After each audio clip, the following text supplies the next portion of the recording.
P V Anwar നമുക്കൊപ്പം ചേരുന്നുണ്ട് തത്സമയം. Very good morning Shri P V Anwar.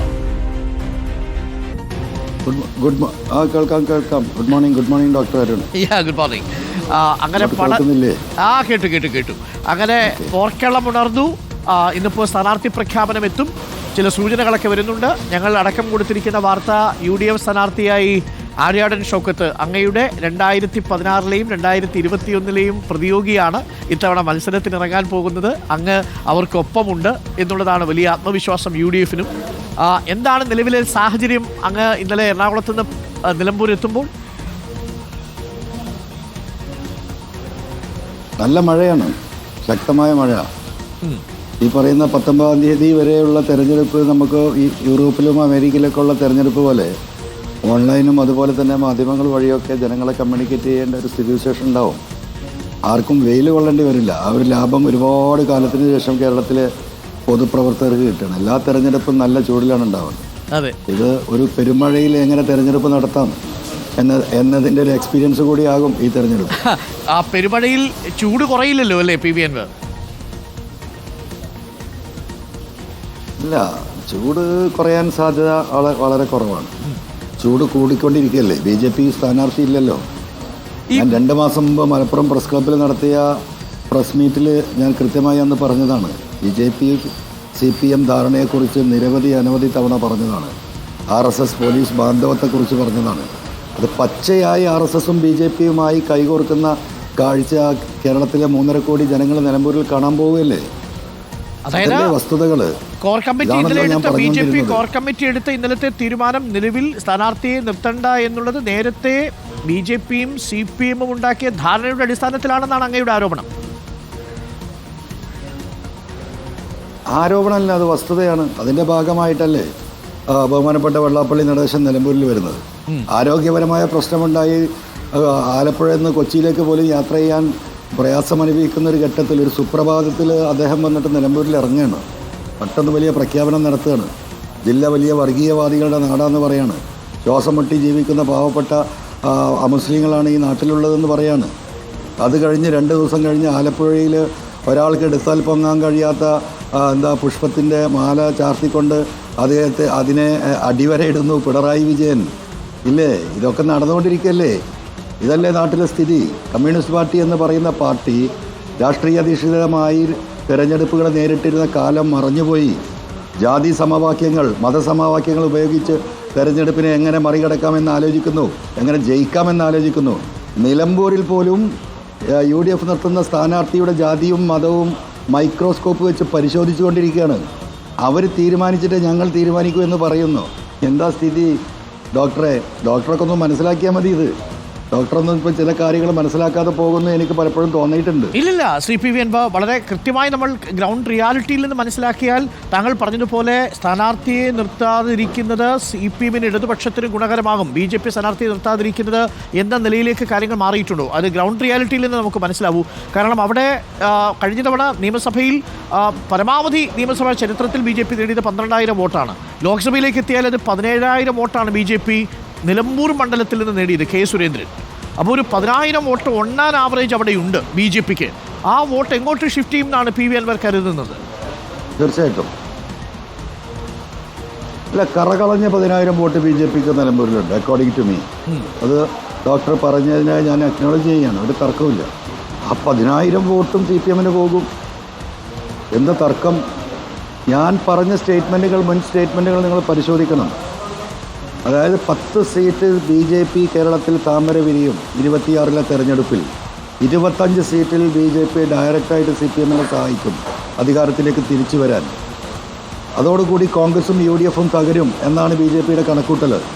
2031-ലെ തെരഞ്ഞെടുപ്പിൽ CPMനെയും അടിച്ചിട്ടിട്ട് BJP അധികാരത്തിൻ്റെ വക്കിലെത്തുന്ന സീറ്റുകൾ സ്വരൂപിക്കും. അതാണ് അവരുടെ പൊളിറ്റിക്കൽ പ്ലാന്.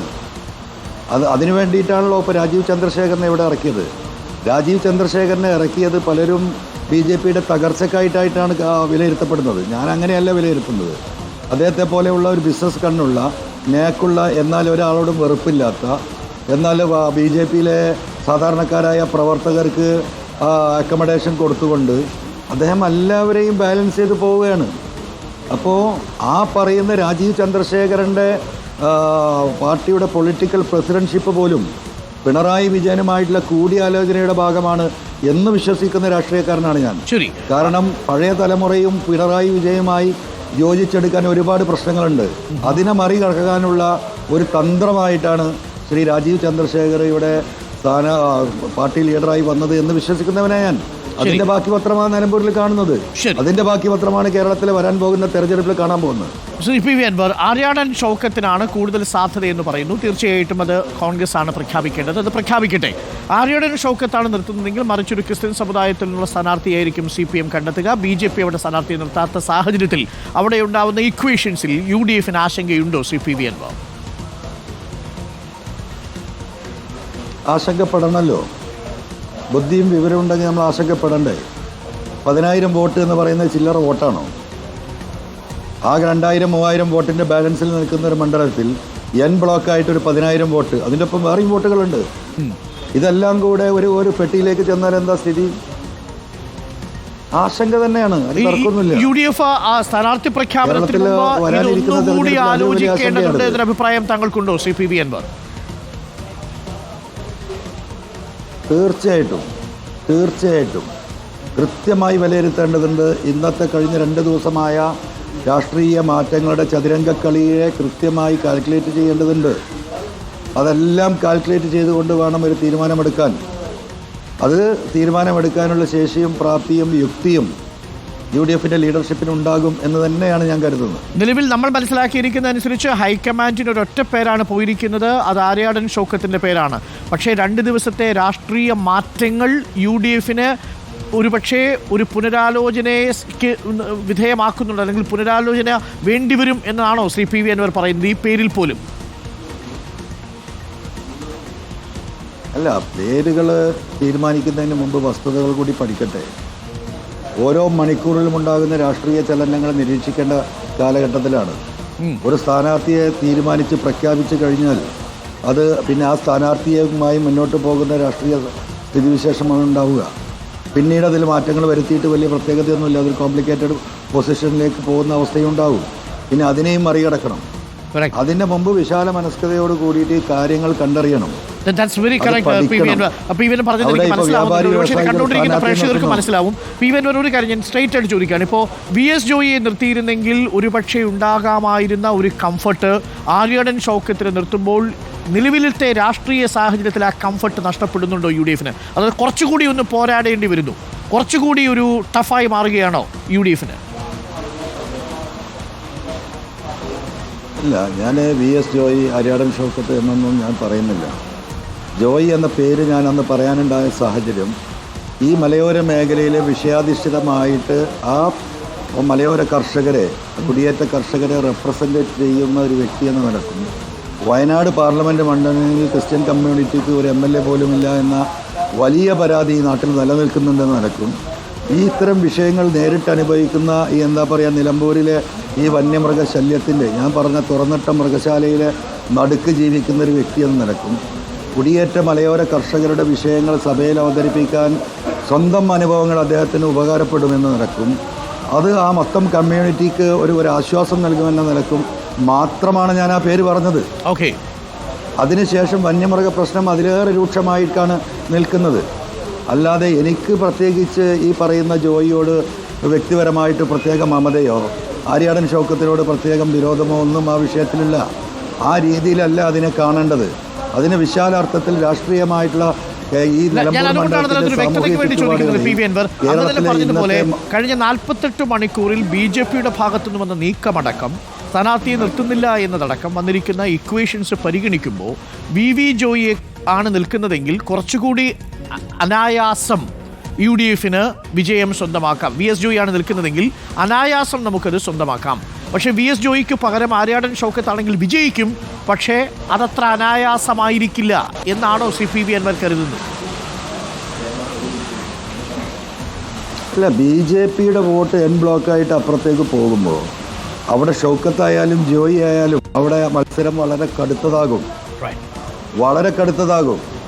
അതിനെ മറികടക്കാൻ എന്തൊക്കെ മാർഗം, അതെങ്ങനെ ജനങ്ങളോട് എക്സ്പ്ലെയിൻ ചെയ്യും, എങ്ങനെ തെരഞ്ഞെടുപ്പിനെ മുന്നോട്ട് കൊണ്ടുപോകും എന്നതാണ് ഇവിടെ ആലോചനാ വിഷയം. സ്ഥാനാർത്ഥി മാത്രമല്ല, അപ്പോൾ അതിൽ സ്ഥാനാർത്ഥി ഒരു പ്രധാന ഘടകം തന്നെയാണ്. സ്വാഭാവികമായിട്ടും ഈ പറയുന്നത് പോലെ ഈ ജാതി മത സമവാക്യങ്ങൾ മാത്രം വീക്ഷിച്ച് നിൽക്കുന്ന CPM ഇപ്പുറത്ത് ഏത് ജാതിക്കാരനാണോ ഏത് മതക്കാരനാണോ വരുന്നത് അതിൻ്റെ നേരെ ഓപ്പോസിറ്റുള്ള ആളെ കണ്ടെത്താൻ അവർക്കൊരു പ്രയാസമില്ല. അപ്പോൾ ഈ ഇക്വേഷൻസ് മുഴുവൻ കണ്ടിട്ട് വേണം ഇതിലൊരു തീരുമാനം എടുക്കാൻ. അതൊരു ഗൃഹപാഠം ഒന്നുകൂടി ചെയ്യണം. UDF ഗൃഹപാഠം ഒന്നുകൂടി ചെയ്യണം. തീർച്ചയായിട്ടും കോൺഗ്രസിൻ്റെ അകത്തെ ഇക്വേഷൻസിനേക്കാളും അവർ പ്രാധാന്യം നൽകേണ്ടത് നിലമ്പൂർ മണ്ഡലത്തിലെ പൊളിറ്റിക്കൽ ഇക്വേഷൻസിനാണ്. ആ നിലയിലേക്ക് ആ കാര്യങ്ങളെ കണ്ട് മുന്നോട്ട് പോയെങ്കിലേ ഈ പിണറായിസത്തിനെതിരെയുള്ള വോട്ട് നമുക്കൊരു പെട്ടിയിലേക്ക് സ്വരൂപിക്കാൻ സാധിക്കുകയുള്ളൂ. വളരെ വ്യക്തമാണ് ആ പൊളിറ്റിക്കൽ മെസ്സേജ്. നമുക്കത് അവിടെ നിർത്താം. ബാക്കി UDF തീരുമാനിക്കട്ടെ. അങ്ങ് അല്പസമയത്തിനുള്ളിൽ മാധ്യമങ്ങളെ കാണാൻ പോകുന്നുണ്ട്. ഞാൻ മനസ്സിലാക്കുന്നത് ദേശീയപാതയുടെ കാര്യത്തിലൊക്കെ ഇന്നലെ CPMൻ്റെ ഭാഗത്തു നിന്ന് വന്ന 2 റിയാക്ഷൻ ഉണ്ട്. ഒന്ന് അങ്ങയെക്കുറിച്ചുള്ള റിയാക്ഷനാണ്.